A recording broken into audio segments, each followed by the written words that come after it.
Eh ouais, vous rêvez pas. Ça y est, je vous mets enfin le spectacle Premier Round sur YouTube. Et c'est gratuit, free, favor. J'aurais pu le vendre des millions d'euros à des plateformes. Mais je préfère vous le filer gratos. Bordel, je regrette déjà. Bref, je vous rappelle qu'en ce moment, je joue mon nouveau spectacle Exode à Paris et un peu partout dans le monde. Alors, je vous invite à réserver sur le lien en description. Un peu d'autopromo, ça fait toujours du bien. En attendant, bon visionnage, vous allez voir, c'est un spectacle incroyable. Faites un maximum de bruit pour Jamil Le Schlag!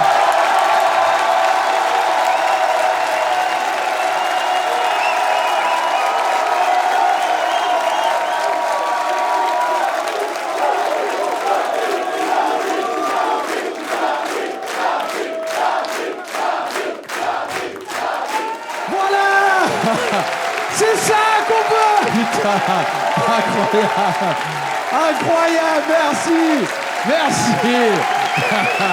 C'est génial! Paris, une ville exceptionnelle. L'Île-de-France, hein, de manière... une région pittoresque. Alors, je suis obligé de vous raconter, l'autre jour, je me suis fait une entorse à la cheville et j'ai atterri dans le pire endroit du monde. Les urgences de l'hôpital de Saint-Denis. Bon, alors, l'hôpital de Saint-Denis, tu quittes l'espace Schengen. L'hôpital de Saint-Denis, t'as intérêt d'être croyant. Seul Dieu peut t'aider. L'hôpital de Saint-Denis, fais un vœu et réunis les 7 boules de cristal. Ça va, Krilla? Passe le bonjour à C18, Krilla. Hey, j'ai vu des kebabs plus propres que l'hôpital de Saint-Denis. T'arrives là-bas avec une entorse, tu repars, t'as un strabisme. Grand corps malade est rentré là-bas pour ongles incarnés. Willy Le Borgne pour un orgelé. T'arrives, il y a une queue incroyable. La queue commence à Pierrefitte. Elle finit à Drancy. Elle passe par la A86. Et dans la queue, c'est la cour des miracles. Il y a des Pakistanais qui vendent du maïs chaud dans des caddies Carrefour. Mais on est où, les gars? Bon, on est la France, la 7e puissance mondiale. Tu sais, on vend pas des fruits et des légumes dans la rue. J'ai vu des Togolaises qui vendaient des cheveux, comme ça. Tu sais, ça avait l'air de choquer personne, mais c'est un signe de la fin des temps. J'ai même croisé des Marocains qui vendaient des slips. Des slips Léopoldo, tu sais. Ils étaient là et criaient dans la rue, les pètes, mia derrière. Et moi, je suis là, tu sais, je suis dans la queue, tu sais, je me suis dit, c'est trop, je peux pas rester ici et me faire soigner dans cet hôpital de cinglés. Je me suis dit, faut que je me barre, je vais me faire soigner dans une pharmacie. Tu sais, parce que, non, c'était une entorse, bonhomme, tu vois, je mets un strap, l'histoire, elle est réglée. Et j'étais à Saint-Denis. Donc, pour m'enfuir, j'ai dû prendre les transports en commun, notamment un tramway qui s'appelle le T1. Alors, c'est un tramway qui traverse toute la Seine-Saint-Denis comme ça, là. Rendez-vous en terre inconnue. Et à un moment donné, j'atterris dans une ville, Aubervilliers. On va faire un petit point sociologique sur cette ville de contes et de légendes. Alors, tu sais, ils essaient de gentrifier la banlieue parisienne 93 qui est collée à Paris. Et ils ont réussi avec pas mal de villes. Je pense à Montreuil, Pantin, les Lilas, même Saint-Ouen, putain. Ils nous ont pris Saint-Ouen. Franchement. Enfin, ils nous ont pris. Il reste encore quelques points de deal, hein. Mais on est sur un début de bar à vin. Et au milieu de ce marasme, il y a une ville qui résiste, qui veut rester dans une certaine forme de Hesse. Tu sais, on dirait le village d'irréductibles gaulois. Sauf que là-bas, à Aubert, il n'y a pas de Gaulois. Il n'y a pas de Gaulois. Donc moi, je vois le logo pharmacie des 4 chemins qui clignote au loin. Je me dis, bon, on est en Europe, tranquille, je suis en confiance. Je rentre dans la pharmacie en question et là, je fixe le pharmacien droit dans les yeux. Et je lui dis, bonjour, monsieur. Un bonjour républicain, laïque, inclusif, Nicolas Sarkozy. Il m'a répondu, Salam alaikum, akhi. Qu'on soit bien d'accord, je n'ai absolument rien contre les gens de cette origine. Je veux dire, moi-même, j'ai plein d'amis. J'adore les cornes de gazelle. Zo, zo, zo, zo, beda. Tu peux me dire salam dans un grec, dans une chiche, dans un Uber. Bon, il y a un monopole des chorotos. Moi, je respecte ces gens, je veux pas de problème. Mais dans une pharmacie, il y a un côté sérieux, blouse blanche, secret médical. Mais si on laisse ce business à ces gens-là, bientôt, toi, tu vas rentrer pour un mal de tête, eux, ils seront là. Ouais, Marlboro, Marlboro, Marlboro, Marlboro. Mais ce qui m'énerve, c'est que vous, ça n'a pas l'air de trop vous choquer. Car comme on peut le constater un peu partout dans la salle, voilà, le grand remplacement a déjà opéré. Mais moi, je n'ai pas grandi dans des villes cosmopolites comme, tu sais, Aubervilliers, Saint-Denis ou l'Est parisien. Tu sais, j'ai grandi dans la France rurale. J'ai grandi en Auvergne, au milieu des loupards, plus précisément dans la ville de Vichy. Et oui, quand tu rentres dans une pharmacie à Vichy et que tu dis « Bonjour monsieur », on te répond « Guten Tag, Schlagen !» Ouh, public de qualité, vous êtes allé jusqu'en 3e, ça fait plaisir. Ah, c'est génial.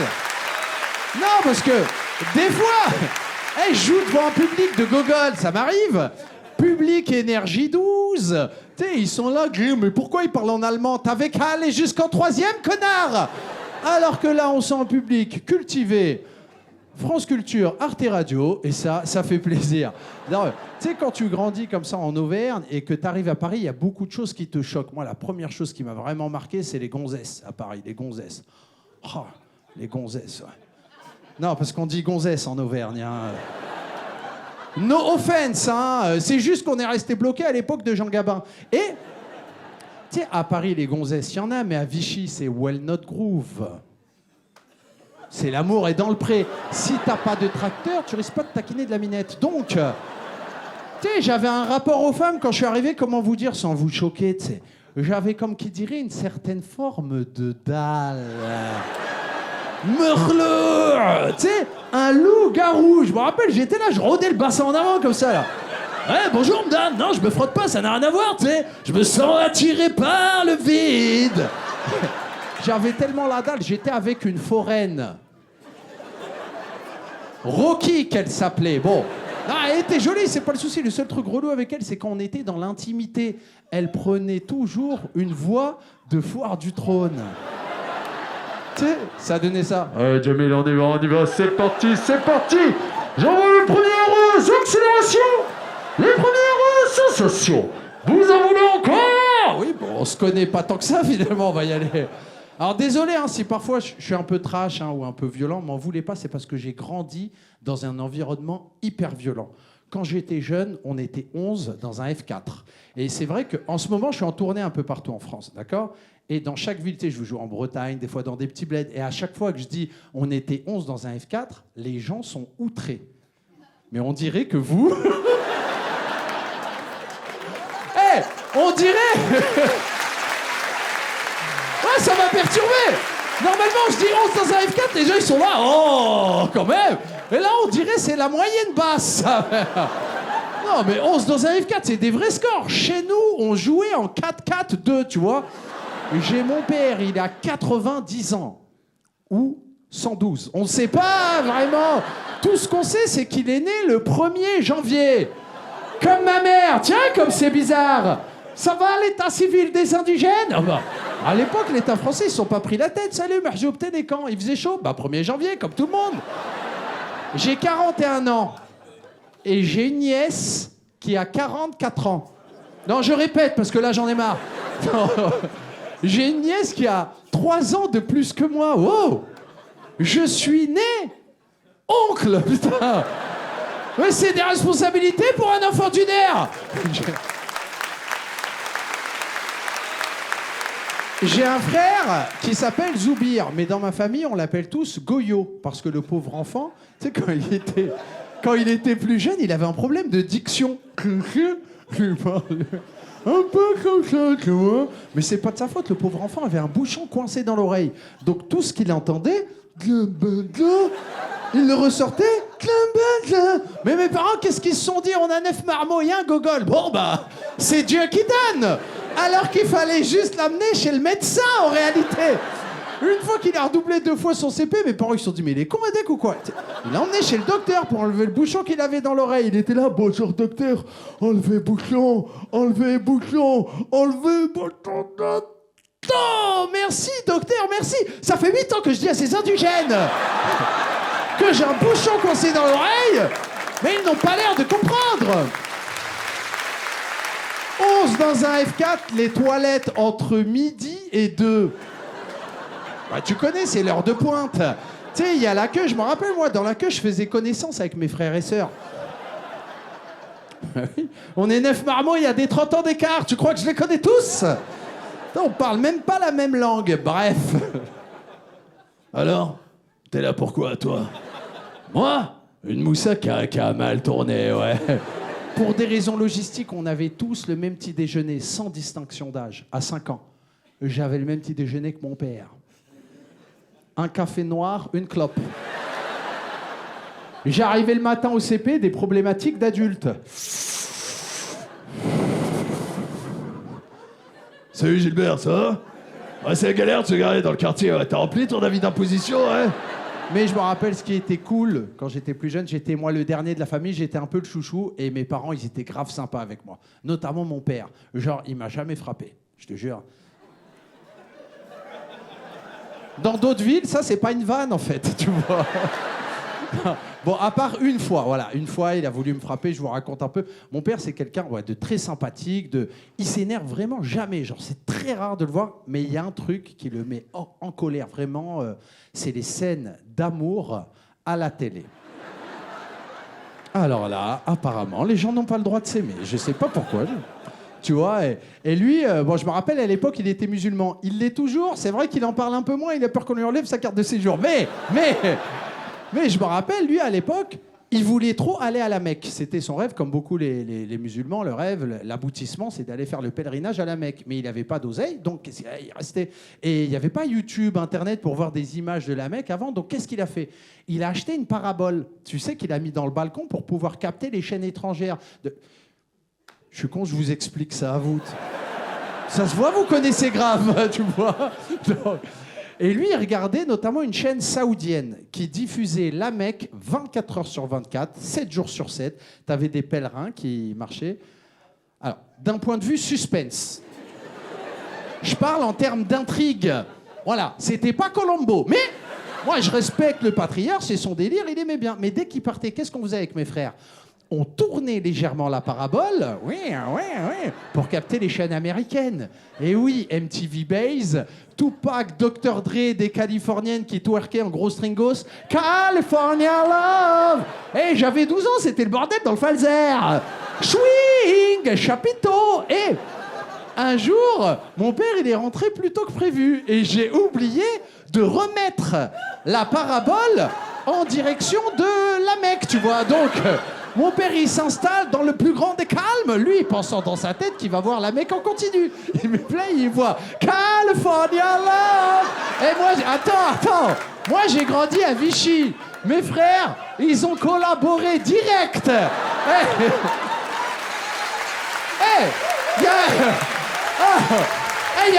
Il n'y a pas eu d'enquête.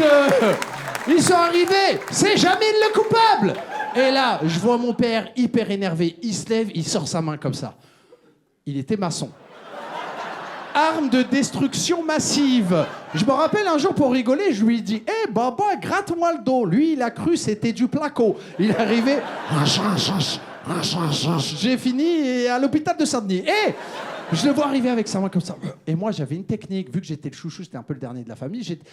Pour pas que mon père il s'énerve contre moi, je lui disais une phrase, tu sais, pour le faire un peu pitié, tu vois, pour essayer de l'adoucir. Je le vois arriver avec sa main comme ça. Et là, tout doucement, j'arrive vers lui et je lui dis « Non! Pas tant peu! Baba! Baba !» Bon, il m'a mis une manchette japonaise, mais on est quand même vivant pour en parler aujourd'hui. Je me suis marié aussi récemment, il n'y a pas longtemps, là. Non, arrêtez. Ça fait plaisir.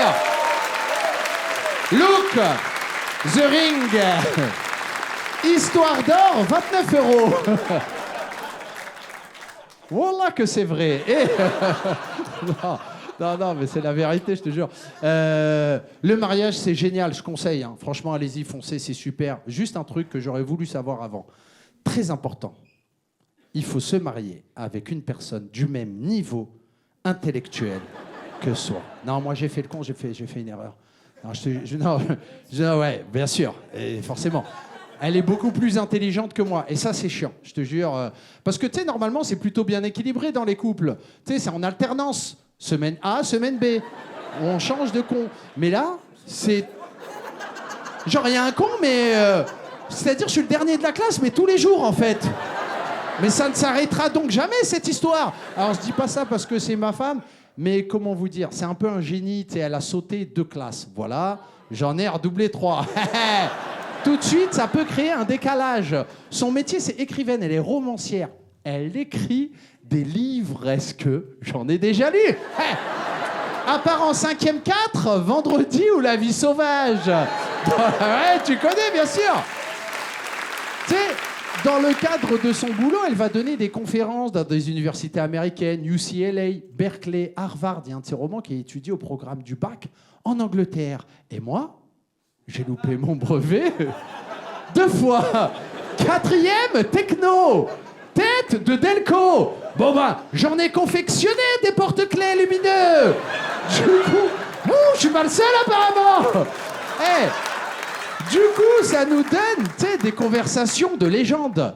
L'autre jour, elle vient vers moi, elle me dit « Oui, Jamil, quel est ton auteur russe préféré ?» 4 x 4, 16, ça je m'en rappelle. Demain, dès l'aube, à l'heure où blanchit la campagne, je partis, ça aussi je m'en rappelle. Vas-y, toi d'abord, à toi l'honneur. Elle me dit « Mais moi, j'hésite entre vraiment 2 auteurs que j'adore. Tolstoï, Dostoïevski, 2 univers que j'adore. Mais moi, le seul russe que je connais, c'est Zangief de Street Fighter. Oui. Slip rouge, bottes rouges, USSR. T'sais, les activités. Le jour, elle vient vers moi, elle me dit « Ouais, tu veux faire quoi cet après-midi ?» Je dis « Je sais pas, toi d'abord. » Elle me dit « Si tu veux, il y a la rétrospective de Cassavetes à la Cinémathèque. » Rétrospective. Cassavetes, Cinémathèque. Wallah, j'ai pas compris un mot. Simplifie. Non mais, simplifie ton discours, cousine. Amène-moi au bowling de Goussainville, tu vois. Une activité qui se respecte. Elle me dit, tu connais pas Cassavetes, le super réalisateur? J'étais là, ah, Kassovitz, tu veux dire. Voilà, chacun ses références. Et c'est vrai que des fois, on se prend la tête, notamment à cause de la déco dans l'appart. Je pense, comme tout le monde, c'est normal. Elle me dit, tu veux faire quoi comme déco dans l'appart? Mais moi, j'ai grandi en Auvergne. Chez nous, la déco se résume en 2 syllabes. Clic, clac. Et commence pas à raconter ta vie. Elle me dit, oui, ben moi, j'aimerais bien peindre 1,5 mur couleur taupe. Alors, attends. 1,5 mur. Qu'est-ce que c'est que ces conneries? Moi, je suis fils de maçon, d'accord? Je respecte les finitions. 1 mur, 2 murs. Depuis quand tu t'arrêtes in the middle, full worst du mur, comme ça? C'est n'importe quoi. Et couleur taupe. C'est un animal. Elle me dit, oui, mais toi, tu veux faire quoi comme couleur? Je dis, je sais pas, des couleurs de bonhomme. Rouge, noir, Chicago Bulls, Société Générale. Tu sais, t'arrives chez moi, voilà, t'arrives chez moi en rouge et noir. Tu sais, il se passe un truc, t'as la haine. Tu sais quoi, vas-y, je vous raconte, là, j'en ai plus rien à foutre. Tu sais, moi, j'étais célibataire toute ma vie. Donc, comme tous les hommes célibataires, j'avais un écosystème pour la machine à laver, notamment pour laver les slips. Très important. Tous les célibataires connaissent ça. J'avais 5 slips.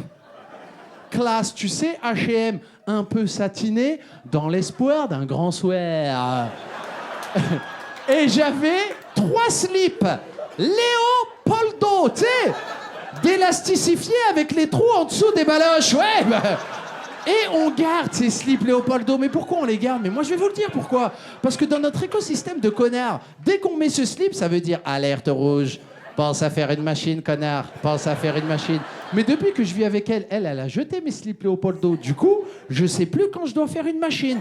Alors là, je joue devant vous en maillot de bain Kalenji de Décathlon. Attends. Ah, mais pardon. Là, je suis plus dans le spectacle. C'est la haine qui parle. Tu sais, quand t'es marié, t'as pas le droit de mater les autres gonzesses dans la rue. Ça, c'est normal, c'est une règle que je respecte. Ceux que je respecte le plus, c'est les hommes mariés. Depuis plus de 5 ans, vous avez développé des techniques de snakes pour pouvoir mater les autres gonzesses sans vous faire cramer. Mais aujourd'hui, je vais tous vous balancer. Vous êtes là, vous êtes en voiture, votre femme, elle vous parle. Ouais, Sylvie, elle arrête pas de me faire chier en ce moment au boulot. Vous, clairement, vous vous en battez les couilles. Vous êtes là, ouais, ben, Inch'Allah, un jour, le PSG, il gagne la Ligue des Champions. Mais, vu que vous êtes des génies du mal, vous arrivez à lui répondre, même si vous écoutez pas ce qu'elle dit. Vous êtes là, mais attends, Sylvie, elle t'a pris pour sa boniche ou quoi? Et là, pile à ce moment-là, il y a une gonzesse qui passe comme ça. Regardez bien mes yeux, c'est hyper furtif, très technique. Mais attends, Sylvie, elle t'a pris pour sa boniche ou tchac-tchac ou... Je la refais, j'ai été trop rapide. Je la refais en slow motion, avec le texte en tête. Mais attends, Sylvie, elle t'a pris pour sa boniche. Tcha, c'est enregistré. C'est dans la boîte, c'est pour ce soir. Merci, au revoir.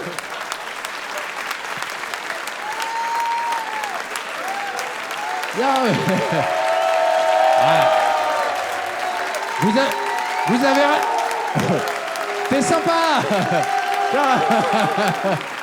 Vous avez raison, c'est un super spectacle. Mais le pire, je crois que le pire, on s'embrouille de temps en temps à cause Instagram. Ça nous a niqué. Instagram, oh putain, l'enfer. Tu sais, moi j'ai 41 ans, donc je suis comme toi, frérot. Tu sais, les plus de 40 ans, on a un petit côté ringard. Tu sais, on maîtrise Facebook, Word, Excel, MSN, voilà. C'est ça notre formation initiale. Mais là, j'ai mis Insta sur portrait. Et c'est vrai que je maîtrise mal. Je suis juste Bruce Lee, Jackie Chan et Jean-Claude Van Damme. La bagarre, les grands écarts. Je me dis, avec ça, j'ai de quoi faire pour me distraire. Et à un moment donné, je suis en paix avec moi-même, tranquille, sur Instagram. Je m'attends à des grands écarts et tout, de la bagarre. Et là, d'un coup, il y a une gonzesse qui apparaît, que je ne suis pas, que je ne connais pas, qui s'appelle Big Booty Ass. Bon, je sais pas, moi, je parle pas l'anglais, tu sais. Ouais, j'ai grandi à Vichy, LV1 allemand. Et c'était une gonzesse de profil, legging rouge, un derrière qui défie les lois de la pesanteur, c'était n'importe quoi. Et ce qui m'a surpris, c'est sa taille. Elle avait une taille hyper fine, tu sais, fine, comme le micro, quoi. Genre vraiment, c'était abusé. Et moi, ça, les gros bombas, je connais, je suis originaire du Maroc, il n'y a pas de problème. Mais normalement, quand il y a ça, il y a qui dit gros terma dit dorsaux graisseux. Et oui. Et sinon, c'est n'importe quoi. Ça veut dire t'es difforme, cousine. Tu vois, et moi, je vois ça, donc je vais regarder dans les commentaires pour essayer de comprendre. Toujours cette curiosité qui m'anime. Et dans les commentaires, la meuf, justement, elle expliquait qu'elle avait fait une opération chirurgicale. Et oui, c'est pas humain. Tu sais, pour s'enlever des côtes, tu vois. Et oui, parce qu'elle s'est dit quoi? Elle s'est dit, si je m'enlève les côtes, ça va créer un effet d'optique avec le Big Bomba, tu vois. Et si j'enlève les côtes, c'est pas vital. C'est pas comme si je m'enlevais un morceau du cerveau. Je pense aussi qu'elle a enlevé un morceau du cerveau, mais on n'est pas là pour la juger, tu vois. Et moi, donc, je vois ça, toujours cette curiosité qui m'anime. Je zoome. Non, mais histoire d'avoir le derche pleine face. Et je double-clique, tu sais, comme sur Facebook. Quand tu double-cliques, ça fait un zoom, mais sur Instagram, mais oui, ça fait pas un zoom. Oui, mais t'arrives quand la guerre est finie, toi. Ça fait un like, un j'aime. Donc tous les gens qui me suivent, dont ma femme, ont vu que j'avais liké un gros derche, tel un pervers sexuel, en fait. Donc ma femme, elle arrive hyper énervée comme ça avec le téléphone. Elle me dit « Tu peux m'expliquer, s'il te plaît ?» J'étais là. « Non, pas taper. Baba. On essaie de trouver des petites stratégies. Hein. Ah, c'est vrai que j'adore la région parisienne. Hein. En termes de transition, on a rarement fait pire. Non, mais moi, ce que j'aime bien ici, notamment, c'est les transports en commun. Ah, vous avez fait fort. Hein. Ah, c'est génial. Le métro, ah, c'est extraordinaire. Pour vous, peut-être, c'est chiant, là, vous comprenez pas trop, là, je vois vos têtes. Pour vous, le métro, tu sais, c'est un peu relou parce que vous êtes un peu serré, vous êtes là, ouais, mais c'est un peu chiant. Mais pour nous autres, la France des régions, nous autres, les sans-dents, les gilets jaunes, pour nous, le métro, c'est un manège. Moi, je suis arrivé au début, je faisais des tours de métro, mais sans aucun objectif. Je veux dire, tu sais, pour moi, le métro, c'est comme Disneyland Paris. Et si tu regardes bien, il y a pas mal de points communs. T'as un tourniquet, t'as un pass, il y a la queue, il y a des gens qui vomissent, t'as des Mickey Mouse un peu partout. Vivement que j'ai des marmots pour leur faire croire que le métro, c'est Disneyland. Je vais grave les niquer. En plus, mes marmots, ils seront cons. S'ils tiennent de moi, ça me semble évident. Tu sais, ils viendront vers moi. Papa, papa, papa, je veux faire le train fantôme. Pas de problème, fiston. Ligne 5, Stalingrad, 23h. Tu vas voir plein de fantômes. Ouais, la colline a des yeux. Non, mais t'as pas le droit de te plaindre dans un métro, dans un bus, encore moins dans un avion. Pour moi, l'avion, c'est vraiment la meilleure invention du monde. Alors, je sais que certains, voilà, toujours des gens, des écolos qui me suivent, que je respecte, qui vont me dire « Ouais, mais attends, t'as pensé à ton empreinte carbone ?» Eh, frérot, oh là, pour 10 €, oh là, je suis comme Sangoku et son nuage hypersonique. Frérot, ça fait plaisir quand même. Pour moi, la meilleure compagnie du monde, Qatar Airways. Il n'y a pas à dire. Les Arabes, quand ils ont de l'argent, ah, ils savent bosser. Hein. T'arrives dans l'avion, sol en marbre, écran plat, Internet, Netflix, chicha menthe. Wow. Et j'étais là, j'étais mieux qu'à la baraque. Je voulais pas atterrir. Tout se passait bien jusqu'au moment où le pilote a décidé de prendre le micro. Si tu comprends l'arabe, c'est cool. Si tu comprends pas l'arabe et que tu regardes un peu trop CNews, Pascal Pro, Ouais, nique ta... c'est la gratuit, gratuit, gratuit, peuple de France. C'est normal, c'est normal. Ça me semble être un juste retour des choses. Hein, c'est la réponse du berbère à la bergère. Alors, non, mais c'est vrai que l'annonce micro du pilote. Si tu comprends pas l'arabe, c'est la panique à bord de l'appareil. Ah, l'annonce micro, je me rappelle, ça donnait ça. Allahu Akbar, Allahu Akbar. La ilaha illallah, al-wahdahu la sharika lahu, wa sayyidina Muhammad Rasul. Assalamu alaikum wa rahmatullah. Assalamu alaikum wa rahmatullah. Tu sais, moi, j'étais là, je comprenais les lyrics. Je me suis dit, bon, bah, si on se crache, on ira tous au paradis. Il y avait un mec à côté de moi, il captait pas, il était là, waouh, y a-t-il un imam dans l'avion? Et un jour, j'ai pris Air France. Air France, changement d'ambiance. Le pilote, un dépressif. Sponsorisé par Xanax, l'Exomil. Son annonce micro, il faisait encore plus flipper. Je me rappelle, ça donnait ça. Bonjour. Il est actuellement 14h de l'après-midi. Départ initialement prévu hier. Suite à un mouvement de grève, nous risquons de partir demain. Ma femme m'a quitté. Je n'arrive pas à payer le loyer, je vais écouter du Calogero. En apesanteur. Quoi qu'il se passe, quoi qu'il se passe, jamais de ma vie je me plaindrai de l'avion parce que quand j'étais plus jeune et je voulais aller en vacances, c'était pire. J'allais en vacances en voiture. Tu me diras, les vacances en voiture, ça peut être cool. Si t'habites à Paris et que t'es parisien, on va dire la plage la plus proche, admettons, c'est Deauville. Voilà, 2 heures de route. Sur le chemin, t'écoutes FIP. TSF Jazz. À un moment donné, t'as une petite fringale, quelques graines de chia. Oh. À ce moment, je me tire, je me concentre pas mal sur moi-même. J'adore le pilate. T'sais, ta vie est cool, sauf que moi, j'allais pas en vacances à Deauville. J'allais dans une contrée lointaine, au fin fond du Maroc. 3000 kilomètres. Ce périple s'appelait la route du bled.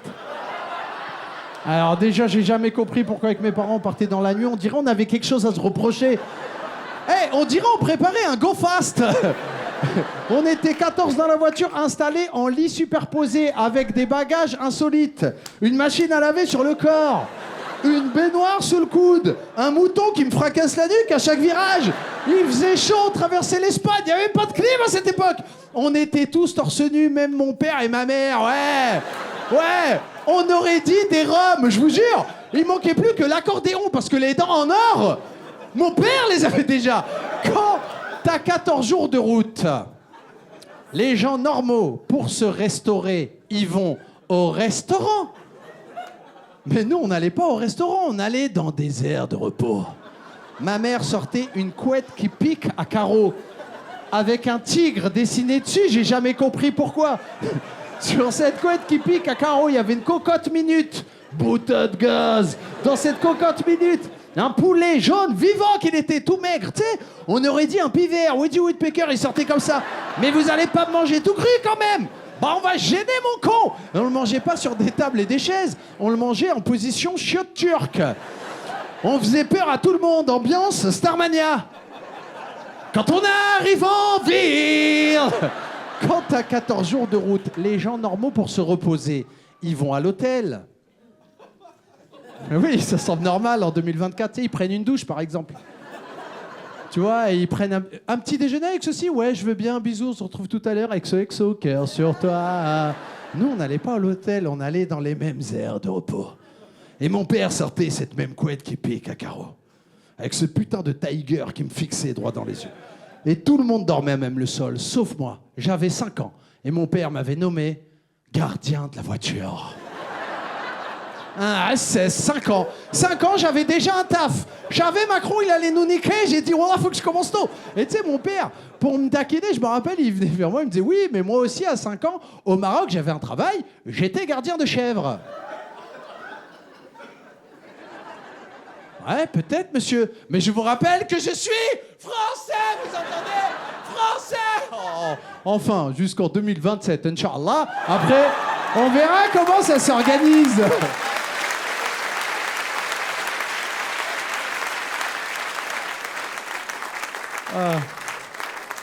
Ouais, mon père, il en avait rien à foutre, j'avais 5 ans. Hein. Il me donnait du taf direct. Hein. Je me rappelle, il venait vers moi. Oh là, Jamel, toi maintenant 5 ans, ok? Ah oui, pardon, j'ai oublié de vous dire. Non, sinon vous allez pas comprendre. Mon père est marocain, mais il est convaincu, dans sa tête, d'être un chicanos. Tu sais, parce qu'il est passionné par les révolutionnaires sud-américains, Che Guevara, tout ça. D'ailleurs, il dit qu'il connaît le Che. Tranquille, on sait qu'il ment. Bon, on va pas le contredire, il y a le respect, tu vois. Et c'est pour ça que j'ai un béret à l'envers. C'est en référence au Che. C'est mon père, il m'a forcé à le mettre depuis que je suis gamin, je te jure. J'ai retrouvé des photos de classe, 8 ans, je suis comme as. Viva la révolution! On est en 2024, c'est plus du tout la mode. T'es on dirait le plus grand pâtissier de France. Et bon appétit, bien sûr. Bon. Hey, quand je le mets à l'endroit, on dirait Bourville. Hey, mon vélo, mon vélo!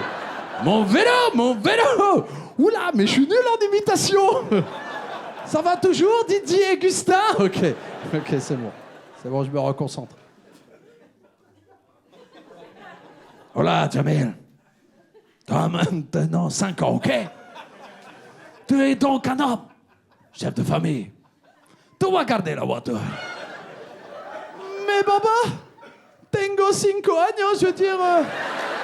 T'as déjà entendu parler de l'éducation positive? Il s'en battait les couilles de ça. Il me donnait une batte de baseball, un couteau, j'étais là, 5 ans. Un enfant soldat du Congo, tu sais.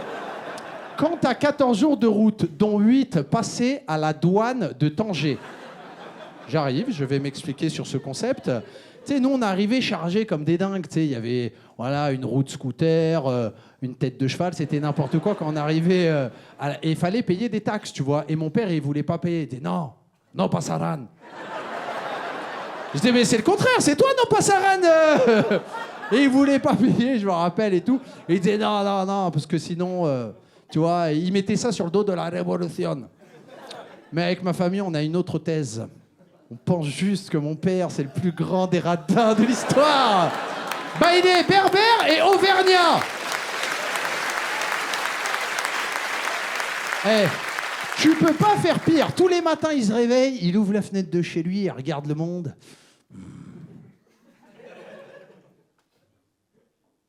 Rien, je donnerai rien à personne. Rien. Welou le mouk, welou, le mouk, pendejo, c'est nada, je vous raconte une anecdote sur la radinerie de mon père, d'accord? Mais ça reste entre nous, hein, et les millions de téléspectateurs. Alors, tu sais, mon père, il est retraité. Depuis que je me rappelle, d'ailleurs. Mais c'est pas la question. Et depuis qu'il est à la retraite, à Vichy, il a un petit jardin où il cultive de la menthe fraîche, dans l'objectif de la revendre. C'est un bicraveur de menthe. Et il fait ça avec un style de daron marocain. Pantalon velours vert, claquettes humides à cause de l'eau d'eau, tu sais, veste de chasseur, chasse-pêche et tradition, je sais pas si vous voyez, jaquetta beige, à triple XL alors qu'il fait la taille de Joe Pesci, et il y a 8 poches.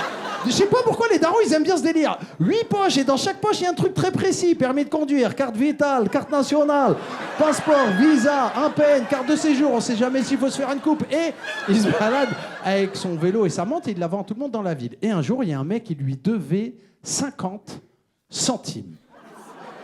Voilà, on est tous d'accord hein, pour dire que 50 centimes, c'est pas une forte somme. Moi je me suis dit, tranquille, mon père il va laisser courir.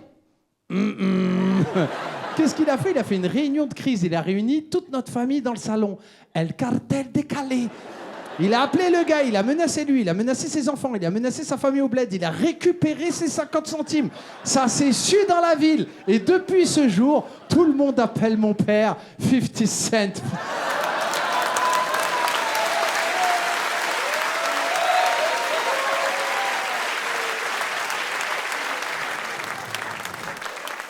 Ah, vous rigolez.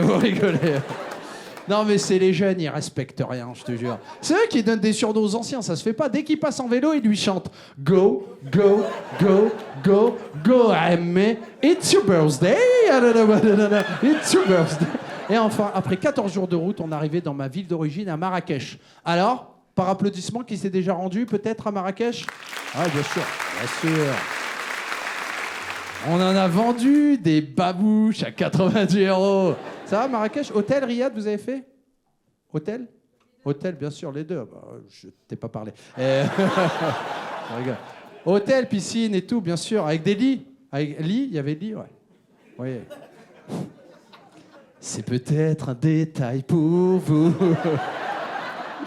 Non, c'est vrai que je crois... C'est vrai que quand tu dis je suis originaire de Marrakech, on imagine, tu sais, un riad, un hôtel, une piscine, des palmiers, du jus d'orange, la belle vie. Mais bon, je dois être honnête avec vous. Comme souvent, les gens d'origine étrangère, quand ils sont en France, ils donnent la ville la plus proche. Mais en vrai, souvent, on vient de villages incroyablement clacos. Ça va être tranquille. Ouais, tu viens d'où? Oran. Tu viens de Mskarda, Fouaga, ça. Mais bref. Non, mais on connaît. Mais ben, moi, c'est pareil. Je dis que je viens de Marrakech, mais en vrai, je suis originaire d'un village à 30 km de Marrakech, Douar Coco. Il y a une maison en terre cuite. Voilà, je veux dire... Hey, commence pas à demander le code Wi-Fi. On est en galère de robinet. Il y a 2 habitants dans ce village, mon oncle et ma tante. Mon oncle, Khali Ahmed, il avait une moto, 2 femmes, 3 dents. On l'appelait One Two Triche. Il y avait aussi ma tante, Khalti Aïcha, 124 ans d'après la légende. On l'appelait Highlander. Il ne peut en rester qu'un. Christophe Lambert, la puissance de l'éclair. Non, mais je vais vous dire, ma tante, trop sympa. Ah, je l'adore, ma tante, elle est vraiment incroyable. Elle est trop drôle et tout. Le seul hic, quand j'avais 5 ans, elle me proposait toujours la même activité. C'était le hammam. Pour femmes de Douar Coco.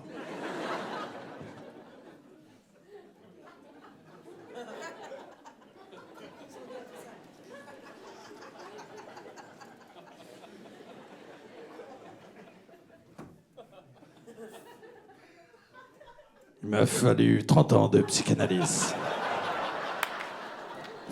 pour sortir de ce traumatisme.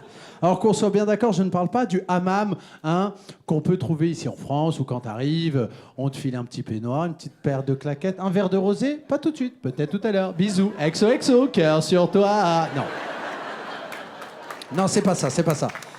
Moi, je vous parle du hammam. Hammam. Plus agressif. Hammam. Plus de rage. Et au hammam pour femmes de Douar Coucou, les femmes sont nues. Et j'ai 5 ans. Bon. Ma référence en nudité féminine, c'est la pub Obao sur M6.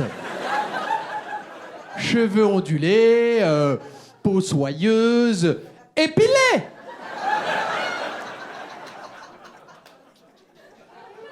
Oula, j'ai les images qui reviennent. Bon, même pour femmes de Douar Coucou, t'oublies tout ça là-bas, c'est la préhistoire. La planète des singes, les femmes sont voûtées, poilues de la tête aux pieds, tu sais, elles se baladent avec des seaux d'eau bouillante comme ça. Wow. J'ai vu des poils dans des zones incroyables, frérot, sous le yep. Et t'as déjà vu des dreadlocks comme ça, comme Raga Sonic? Pas la peine de les nommer. Sous le yep. À un moment donné, je regarde sur ma droite, je vois une daronne avec 3 ins. Où t'as vu ça, toi, à part dans Total Recall? Et qu'est-ce qu'elle veut, cette daronne? Elle veut que je la frotte, mais pas que je la frotte Zouklova. Non, les gars, elle veut que je la frotte aux gants de crin. Sous le sein, enfin le sein. Géographiquement, on est vers Abidjan, tu vois. Donc moi, qu'est-ce que je fais? Je me mets en position squat, j'attrape le 1, je le soulève, et là, je commence à frotter. J'ai 5 ans, les gars. J'ai 5 ans, les gars. On n'est pas loin du hashtag MeToo. Tu sais, le 1 fait 76 kilos. Moi, j'en fais 12. C'est humide dans le hammam. Zlit, ça glisse. Et là, je vois le besour qui arrive dans ma direction, tel un crochet du gauche de Joe Frazier. Il me touche en plein visage. Je perds l'équilibre. Je perds connaissance.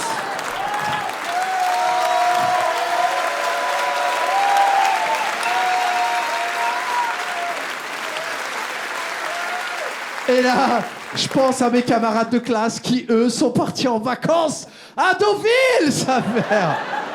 Putain.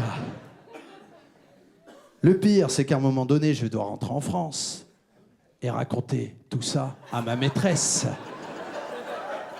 Je me rappelle, elle a dit, vous êtes parti où en vacances? J'ai dit, moi à Marrakech. Elle me dit, c'est pas vrai. Moi aussi Marrakech. J'ai dit, non, c'est pas la même chose.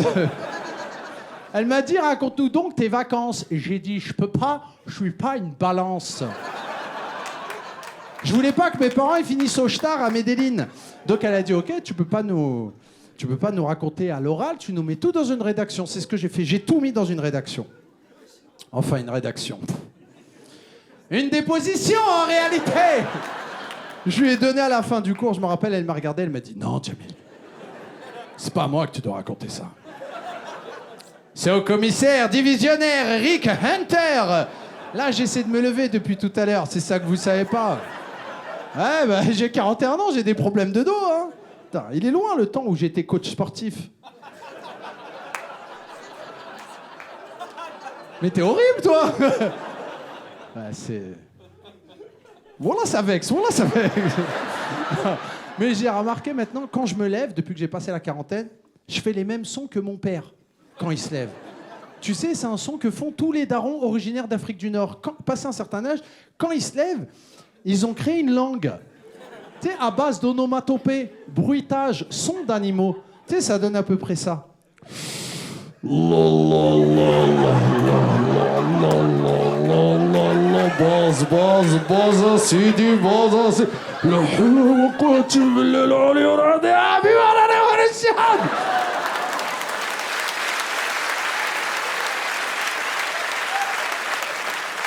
Non, je me suis levé trop vite, Putain, avec l'âge, voilà, j'ai fumé trop de chiche ou quoi?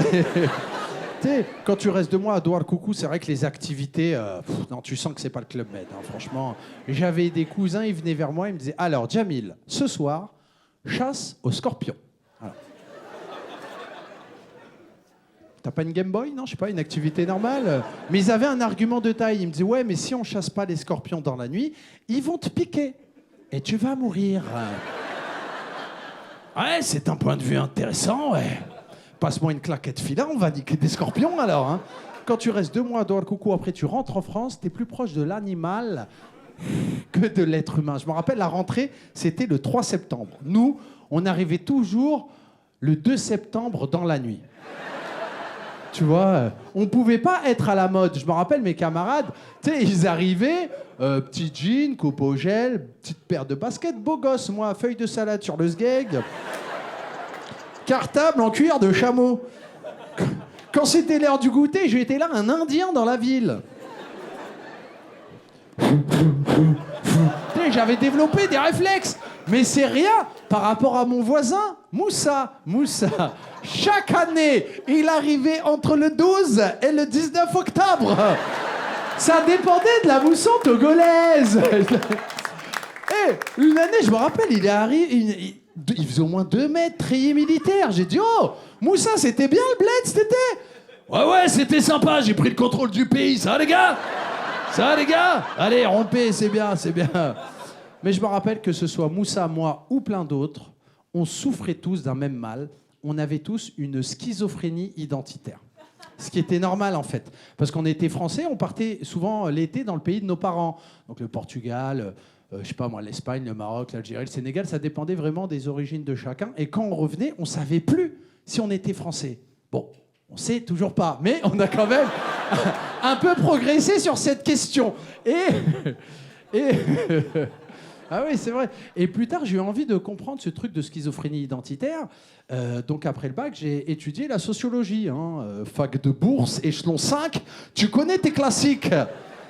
Ah bah il y en a toujours qui ont gratté le crous par ici. Alors je sais plus quel est le grand sociologue qui disait, parce que je confonds entre deux, je sais plus si c'est Pierre Bourdieu ou Vincent Lagaffe qui disait...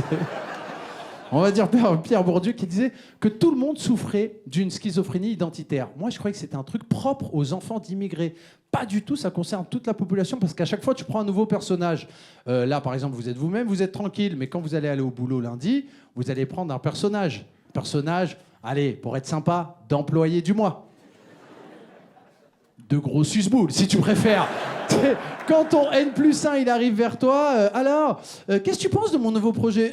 Vraiment, c'est excellent, bisous, XOXO, t'es le meilleur d'entre nous. C'est pas réellement ta pensée.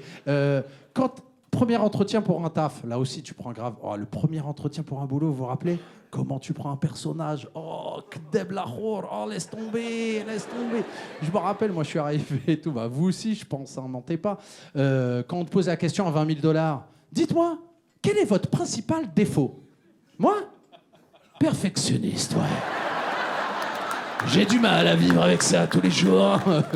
Laisse-toi les cousins, t'en as 1000 des défauts. Le pire, c'est quand t'es marié et tu rencontres tes beaux-parents. C'est plus une schizophrénie identitaire. Là, tu ne sais plus qui tu es. T'es Jason Bourne. T'es là. Mais ne bougez pas, belle maman, je m'en vais de ce pas faire la vaisselle. Oh, comme tous les jours, oh, Louis XIV. Tu dis des rois de France au hasard, tu dis Inch'Allah, ça passe. Je vais vous donner un cas d'école de schizophrénie identitaire, hein, qui est mon cas personnel. Je travaille chez France Inter... Enfin, je travaille. Attends. Ouais, j'arrive. Je travaillais chez France Inter. Donc, voilà. Bien sûr. Petite jospinade qui fait bien plaisir. Non, mais c'est vrai, putain, France Inter, ils ont perdu le seul arabe qui est... Enfin non, il y a Sophia Arabe, mais bon, je sais pas comment on la compte. Non, mais c'est vrai que du coup, va plus y avoir... C'est plus France Inter, c'est France Ingouer, tu vois. Attends. Avec les respects, bien sûr. Donc, je travaillais chez France Inter et j'habite à Bobigny. France Inter, Intello, Boboland. Bobigny, Choroto, Ghettoland. Je peux pas avoir le même personnage dans les deux sphères. Tu sais, quand j'arrive à Bobigny, que je croise Moussa en bas de l'immeuble. C'est un com. C'est un Moussa ou quoi? Là, on est là, c'est pas mal à Hesse en ce moment. Tu sais, la bise avec le front, là. Ça, c'est pour les puristes. Hein, Moussa, on est là, je vois que tu pousses en ce moment-là. Ça se passe sauce blanche, complet, Inch'Allah. T'en as gagné des titres. Ce qui ne veut absolument rien dire. Mais j'essaie de m'adapter à la jeunesse. Mais quand j'arrive chez France Inter et que je croise Zoé avec son saroual...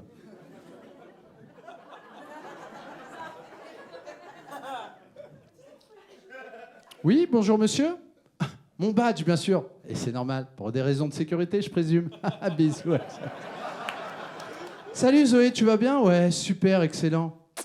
C'est énorme. Ouais, c'est énorme. C'est énorme. C'est énorme. Carrément, ouais, carrément. Carrément excellent. Excellent, ouais. Dis-moi, Zoé, je t'ai pas vu ce week-end au dernier vernissage de Shevchenko. Alors qu'on s'en bat les couilles de Shevchenko. Mais c'est pas grave, Zozo. Je te raconte tout ça autour d'un petit kawa. Je sais très bien qu'on dit kawa et pas kawa. Mais moi, ce qui me fait peur, c'est si un jour, je me trompe de personnage. Et j'arrive à Bobigny. Salut Moussa!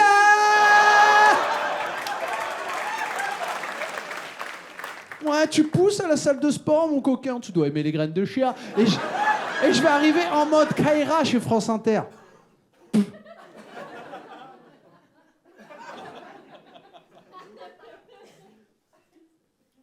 Oh, j'ai pas de batte, je vais te faire enculer, toi aussi. Oh, c'est bien, regarde ailleurs. Voilà, regarde ta sœur. C'est rien comme Zoé, tu vois bien ça, alhamdoulilah, on est là, qu'est-ce que c'est pas mal la hasse. Ah, me fais pas la bise, c'est haram, sale pute, va chasser dans ta mère. Oh, qu'est-ce qui vous arrive à tous? Moi, je suis pas Charlie, libérez la Palestine. Notre peuple vaincra.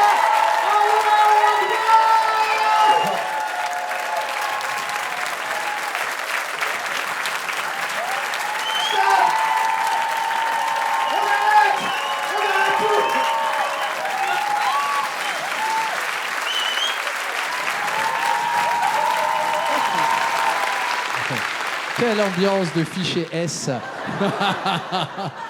Ah, l'islamo-gauchisme à son paroxysme. Non, mais on rigole, mais c'est vrai que humoriste, c'est un bon taf, hein, je vous jure. Je suis humoriste, là, c'est vrai. Et j'ai 41 ans, j'ai commencé quand j'avais 30 ans, et j'en vis depuis que j'ai 39 ans, donc c'est... Voilà.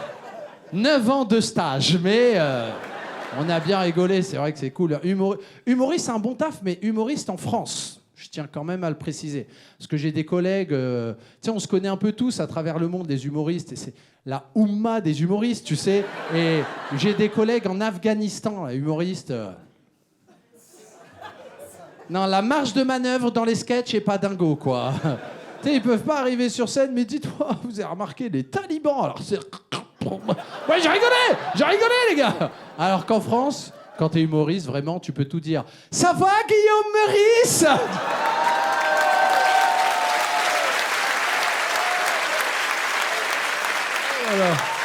Oh là là, on a bien. Ah ouais, Guillaume Meurice, m'skin, Allah. La droite et l'extrême droite, vraiment, ils le détestent. Alors, et il est même pas arabe. C'est ça le plus flippant. Imagine si en plus, double peine, on lui avait mis des origines arabes. Il s'appellerait déjà Guillaume Mohsin. Ça, c'est pratique, mais il lui aurait tout mis. Hein. Apologie du terrorisme, déchéance de nationalité, faux et usage de faux. Non, ils auraient... Non, franchement, ils auraient tout mis, parce que c'est vrai que les Arabes, j'ai dit les Arabes et tout. C'est vrai que, voilà, on en parle rapidement, hein, c'est, comment dire, c'est pas hype d'être arabe en 2024 en France. Voilà, c'est vrai qu'il y a... Non, tu sens que... Comment vous dire? Là, c'est le sociologue hein, qui parle, hein, vraiment, c'est...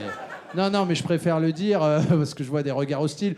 Non, c'est pas contre vous, mais c'est vrai que, voilà, en France, les gens, voilà, ils vous détestent. Je dis vous. Non, je dis vous, en tant que sociologue, voilà, j'essaie de prendre de la hauteur par rapport à cette problématique. Et non, alors, c'est pas que les gens vous détestent, mais comment dire? Voilà, c'est juste vous êtes plus à la mode, parce qu'il y a une période où c'était cool d'être arabe en France. Ouais, j'arrive. 12 juillet 98, 11 septembre 2001, voilà. 3 années que j'ai baptisé les 3 glorieuses. Ouh. Tu te rappelles? T'étais un arabe en France? Bah, beau gosse. Même arabe Kaira, ça marche. T'sais, à l'époque, c'était génial. Tu mettais... Putain, il y avait... Alors, vous allez peut-être pas me croire. Zizou président, on disait dans les rues. Zizou, tu vois, un arabe, enfin un kabyle, mais bon, pour les gens, c'est à peu près la même chose. Non, mais, tu vois, Zizou président. Alors, vous allez peut-être pas me croire, mais il y avait du rail à la télé. Je répète, parce que je suis pas sûr. Du rail, des Arabes qui chantent en arabe, en prime time à 21h. Moi, aujourd'hui, je vois ça, je me sens en insécurité. Pardon de vous le dire, mais je te jure, je zappe, quoi. Et puis, des vrais Arabes, hein. Cheb Khaled. On peut pas faire plus arabe que Cheb Khaled, je pense. Grosse moustache, épaisse, t'as Edoui Plenel, tu sais, Grosse frisette huileuse, bidon, il transpire, vraiment un arabe. Et il était là à la télé, Abdelkader ya Abou Alem. Et t'avais Jacqueline dans le Vaucluse. Oui, Abdelkader ya Bourlem. On vous aime, on vous adore. Puis, ça a été la descente aux enfers pour vous. Nous allons donc essayer de comprendre pourquoi. J'ai un début de réponse. Je crois que c'est à cause de votre langue. La langue arabe. Non. Trop agressive. Il y a des sonorités dans cette langue. Oh, je te jure. Quand Marianne, elle vous écoute, elle remet son ins direct. Je veux dire... Non, ça fait peur. Non, ça fait peur. Ha, qaf, qaf, qal, qallaf, metqoub, khla, khla, le gargare. Le gargare. Le gargare, ce sont des noix. C'est de la nourriture. Mais enfin, calmez-vous, on dirait qu'il va y avoir un attentat. Ouais, j'ai d'autres exemples, hein, j'en ai plein. Je t'aime dans toutes les langues. Genre, tu peux le dire, ça va, c'est cool, tu vas passer un beau moment. Je t'aime, I love you, ti amo en arabe, tanhabek. Tu vois, il y a le mouvement. Tu sais, on dirait qu'il y a une patate qui va arriver à la fin. Il fait froid. Dans toutes les langues, il y a des expressions. Oh, il ferait pas un peu friscouné aujourd'hui? Oh, it's cold every day. En arabe, une syllabe. Le bird! Le bird! Mais calmez-vous. On sait que vous n'êtes pas habitué à ce genre de température. Est-ce une raison pour vous mettre en colère? Puis un jour, je suis tombé sur une chanteuse égyptienne. Elle a niqué ma thèse. Ouais, Keltoum, c'est une... Ouais, bah, bien sûr. Ouais, pas mal, ouais. Ah, c'est vrai que c'est beau, hein. C'est hyper poétique au final comme langue. Hein. C'est tellement beau, elle, quand elle chante, qu'elle a inventé un truc qu'on appelle le tarab. Elle chante, tu l'écoutes, tu te concentres, tu peux partir dans une certaine forme de transe. Voilà, c'était l'instant France Culture. Il n'y en aura pas deux, j'espère que vous l'avez noté. Donc le problème, c'est pas tant la langue arabe ou les arabes. Et là, pour des raisons évidentes de sécurité, je vais regarder en l'air. Mais peut-être que le problème, hein, je pose la question, comme dirait Pascal, peut-être que c'est les musulmans. Hein, je veux dire, je suis encore vivant apparemment. Non, mais je me permets parce que je connais plein de musulmans, notamment des gens très proches de moi qui sont musulmans. Et... Non, mes parents, putain. C'est n'importe quoi. Non, mais genre, c'est des vrais musulmans. Mon père a une barbe, ma mère un voile. Présente clairement des signes de radicalité, d'accord? Et moi, ce que je comprends pas, c'est qu'ils veulent garder un lien avec moi, parce que Zarma, je suis leur enfant, n'importe quoi. Je suis pas complètement stupide, moi je regarde beaucoup la télé, CNews, Jean-Marc Morandini. Du coup, je peux plus.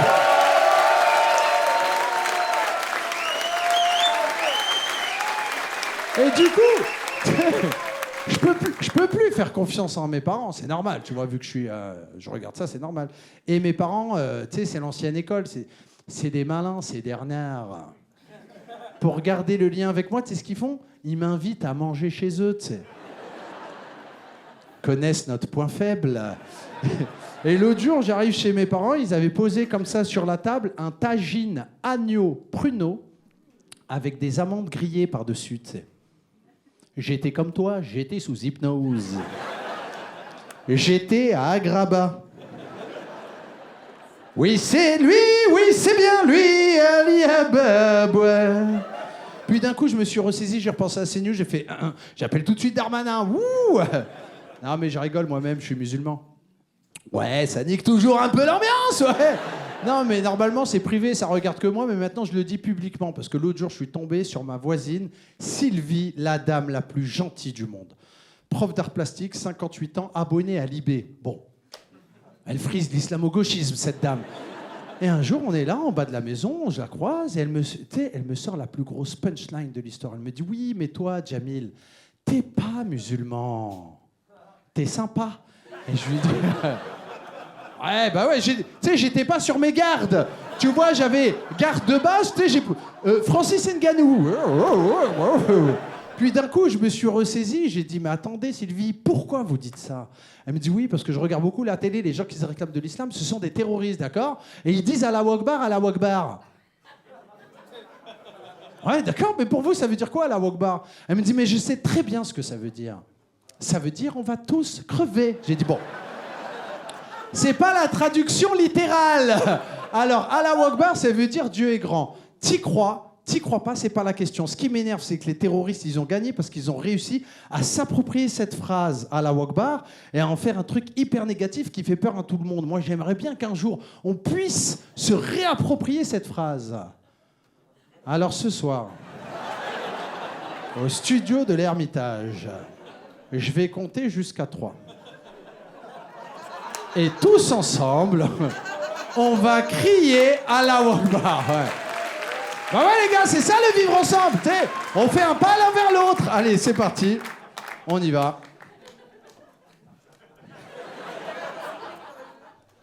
1. J'ai pas confiance en ce mec.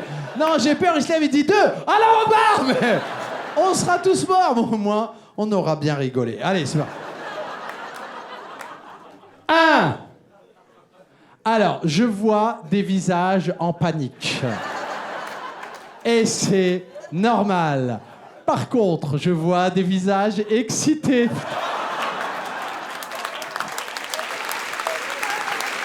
Et ça fait flipper. Tu vois. Non. Allez, on y va. 1. Alors, je tiens juste à dire un truc. Non, très important. Vous n'êtes pas, pour ceux qui sont en panique, vous n'êtes pas obligés de crier à la Akbar. Hein. Non, il n'y a aucune obligation ici. Aucune injonction. C'est pas comme je suis Charlie. Si vous dites pas Allahu Akbar, je vais pas vous attendre à la sortie. Alors, t'as pas dit Allahu Akbar? Tu t'es pas désolidarisé? On t'a pas vu à la manif? On t'a pas vu? Il y en a une qui a une petite référence culturelle. Alors, ça fait plaisir. Je compte jusqu'à 3 et à 3. 1, voilà. Ouais, je disais, vous n'êtes pas obligé de dire Allahu Akbar, mais juste vous me laissez pas tout seul en galère. Tu sais, je suis là tout seul dans mon délire. Ouais, Allahu Akbar, le GIGN, il déboule par là. En rappel, clé de bras, j'arrive en prison, fleuris mes registres. Putain, mais qu'est-ce que tu fous là, Guillaume Meurice?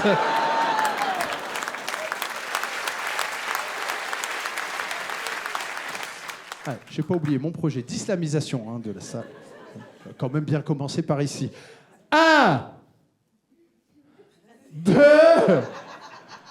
3. Allahu Akbar! Oui, vive la République! 1 million de Hassanettes!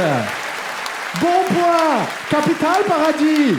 Bon, vous l'avez compris, ici Allahu Akbar est un symbole. Je ne suis pas là pour convertir qui que ce soit, ni pour faire du prosélytisme ou un rappel religieux. Non, je préfère le dire. Hein, mais sachez que selon la Sourate 14, les chiens d'infidèles... Oula, ça fait toujours flipper. Ouais, non, mais c'est vrai, je disais, je suis musulman, je mange halal aussi. Halal, halal, halal, c'est les mêmes mots. Ça dépend vraiment des capacités gutturales de chacun. Je le dis aujourd'hui aussi publiquement, j'en ai marre de mentir à la cantine de Radio France, vraiment un menteur. Oh là là, parce que tu sais, à Radio France, il y avait Alain Finkielkraut qui travaillait à Radio France, ouais. Donc des fois, je le croisais, c'est chiant, j'étais obligé de mentir. Tu sais, j'arrivais vers lui, bonjour monsieur Finkielkraut. Taisez-vous! Taisez-vous! Mais enfin, calmez-vous, Alain, on est collègues. Pardon, monsieur Le Schlag, je vous avais pas reconnu. Tenez un peu de bœuf bourguignon. Moi, j'étais là, non merci, ça ira. Et là, il me regardait, il me disait, ah ouais? Et pourquoi? Parce que je suis vegan. Wouh! Technique de Snakes! Bien sûr. Alors maintenant, je le dis un peu publiquement parce que j'ai appris qu'il y avait des gens qui étaient halalophobes. Je connaissais pas. Halalophobes, bien sûr. Moi, je connaissais islamophobe, homophobe, xénophobe. Voilà, les bases d'une société qui se tient bien, hein, tu vois. Mais je savais pas, franchement, halalophobes, ce sont des gens qui pensent que si un jour, par mégarde, ils mangent halal, ils vont se transformer en musulmans. Ou pire, en arabe. Ça veut dire que dans leur tête, ils disent, ils seront là, beda. Dans leur tête, ils se disent, mais si je mange halal, peut-être je vais parler arabe. Mon rêve, c'est que ça soit vrai. 5 minutes. J'achète 5 kilos de merguez halal. Je vais à Boulogne sur les plateaux de CNews juste avant l'heure des pros. Tiens, Pascal, dis bismillah. CNews, ça devient Al Jazeera. سيدتي سيدته مرحبا بكم في l'heure des pros مع لالا les sapettes les faits Ah, mashallah, Jack Daniels. Oh, مع البورتوز Jean-Claude Dacier.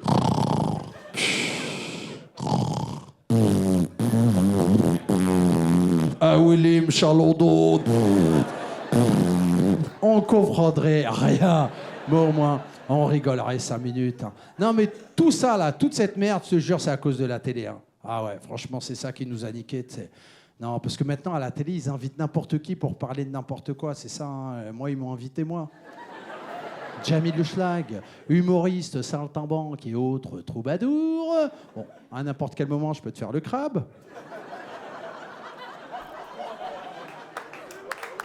C'est mon moment préféré du spectacle. Oh, je le refais une deuxième fois. Wouh. Arrête. Non, mais l'autre jour... Ah, mais vous êtes sympa. Mais l'autre jour, ils m'ont invité, moi, pour que je donne mon avis sur la situation en Ukraine. Alors... Non, j'ai des notions en géopolitique. Hein. J'adore l'émission C'est pas sorcier. Mais de là à donner mon avis. Hein. Mais le problème, c'est que maintenant, ils invitent d'autres gens encore plus nuls que moi. Des fois, je vois des gens plus cons que moi. Ça, c'est pas normal. Des fois, je mets CNews comme ça, j'allume la télé. Toujours lâcher une caisse quand tu mets CNews. C'est dans le rythme, ça va ensemble, tu vois.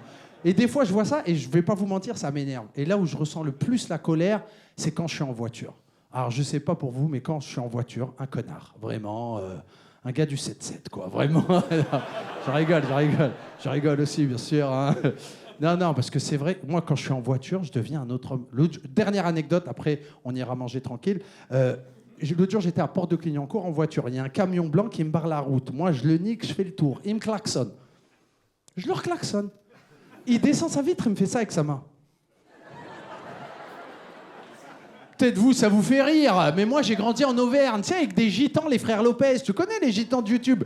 Les frères Lopez. La vie de ma mère, c'était mes voisins. Joe, Christian, la Cassagne, comme un homme, mon cousin, comme un homme. Dis la gadget, comme la sur là, oh là, le sang t'es mort.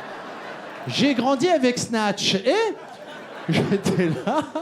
j'étais là en voiture tranquille, mais j'ai pris les réflexes maintenant de la région parisienne. Ça fait 15 ans que j'habite là, j'ai juste baissé ma vitre et je lui ai glissé un petit « Nique ta mère !» J'ai remonté ma vitre et j'étais en sécurité dans mon habitacle. Et là, le mec, il descend de la voiture. On est tous d'accord. À partir du moment où le mec, il descend de la voiture, je suis obligé d'aller me chiffonner avec le raclot. Et là, sur qui je tombe? Un Tchétchène. Je vois que vous connaissez aussi ces gens. Moi, j'ai 2 règles hein, dans la vie. Hein. Manger 5 fruits et légumes par jour et jamais d'embrouille avec les Tchétchènes. Déjà, phonétiquement, Tchétchène. Je te connais pas, frérot, je viens vers toi, je te dis, il y a Sylvain, le Suisse, il te cherche. Tu vas te lever, tu vas dire, ouais, tranquille, voilà, je crois qu'il me doit 50 € ce petit bâtard. Maintenant, je viens vers toi et je te dis, il y a Ramzan le Tchétchène, alias l'enleveur de viche, plus communément appelé le mangeur de côtes, il te cherche. Voilà, tu perds les os, c'est-à-dire, ils sont tchétchènes, ils sont à la fois russes et musulmans. Waouh! Non, mais sérieux, pardon. Hein. En Occident, on appelle ça une association de malfaiteurs, russes et musulmans. Ils ont fait fusionner les 2 peuples qui font le plus peur au monde. Bon, à la fin de la fusion, ça donne Broly, tu vois. Alors, le Tchétchène en question, il descend 1m95, évidemment torse nu. On était en hiver et... une cicatrice, tu sais, le long du torse, là. Tu sais, comme Sagat de Street Fighter. Higher money time. Thailand, one egg full. You get, you get, show you can.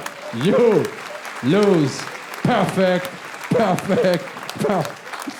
Il sort sa main, en réalité, un pied de biche. Et il arrive vers moi comme ça, tu sais, avec une démarche de génocide. Et là, il tape sur le capot de ma caisse. Moi, nique ma mère. Je lui ai dit non.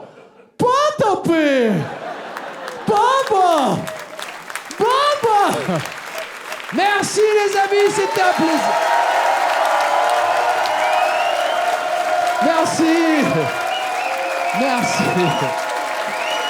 Merci beaucoup. Merci, cousin. Merci. Merci.